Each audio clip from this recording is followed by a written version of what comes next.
In November 2018, a video emerged of what looked like, on the face of it, a disgusting schoolyard bullying incident. It turned out the boy was a Syrian refugee named Jamal, and it was far too good of an opportunity for the lamestream media not to jump on it and inflate it into something much more sinister. The story about the poor refugee spread around the globe, even reaching our shores here in Australia. And the narrative was clear. Jamal was an innocent victim of racism and Islamophobia, even though when you watch the video, there was no evidence of that. So Tommy Robinson did what any good journalist would have and should have done. He investigated the story further. It turned out that Jamal wasn't as innocent as they were making him out to be, and the attack was undoubtedly not racially motivated. Other students in the school were alleging that it was in fact Jamal who was the bully and engaging in racially motivated attacks against white children, including a young girl who had been physically assaulted by Jamal only days prior. Meanwhile, the boy who waterboarded Jamal, whose name is Bailey, insisted he was responding to threats from Jamal that he was going to stab him. That's why Bailey claims that he kept repeating this. No matter what, the video clearly indicates that we're missing the context. So being one of the only journalists left in the UK with an ounce of integrity, Tommy Robinson began to report the truth. He began to tell Bailey's side of the story and what he was hearing from other kids and parents at the school. So Jamal's family swiftly responded. They responded to Tommy's truth-seeking and truth-telling by launching a crowdfunding campaign to sue him. And it's an easy sell. Help the poor refugee victim and take on the evil Tommy Robinson.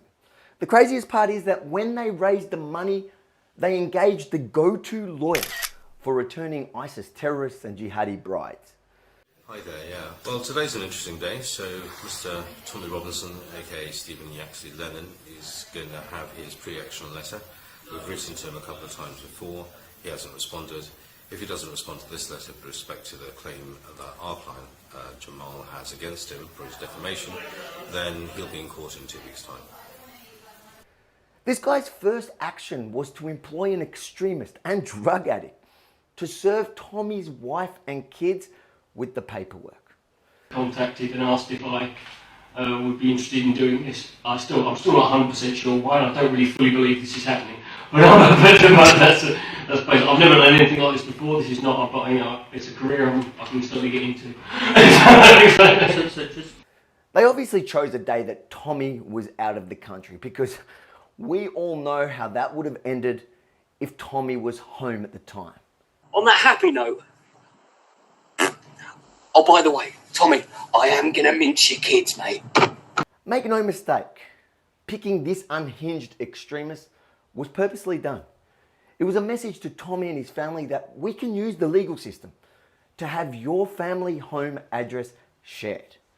The nutcase live streamed the entire survey, sharing Tommy's home address with the whole world. Tommy and his family were forced to move from that house immediately for their own safety. I remember speaking to Tommy and Jenna at the time, and I was feeling gutted that there was nothing I could do to help them in what was the most stressful time and period in their life. It was even worse than going to jail, because they were being forced to uproot their entire family and move somewhere foreign for their kids. But fast forward to now. The case has been given the green light to go ahead, and if Tommy loses, it will cost him £650,000. That's over 1.2 million Australian dollars, which means that they will seize his family home, which is their aim. Just to fight the case will cost £200,000. As you can imagine, every single cent counts. So once again, I'm going to ask you, please support Tommy at supportingthetruth.com, because they tried silencing Tommy before by deplatforming and unpersoning him on the internet, throwing him in jail, even threatening his family. But that has all failed. Now they're trying to take his family home. This is not only a fight for Tommy, this is a fight for the truth. Please, supporting thetruth.com now. So there's more than one way to skin a cat, and they found the next way.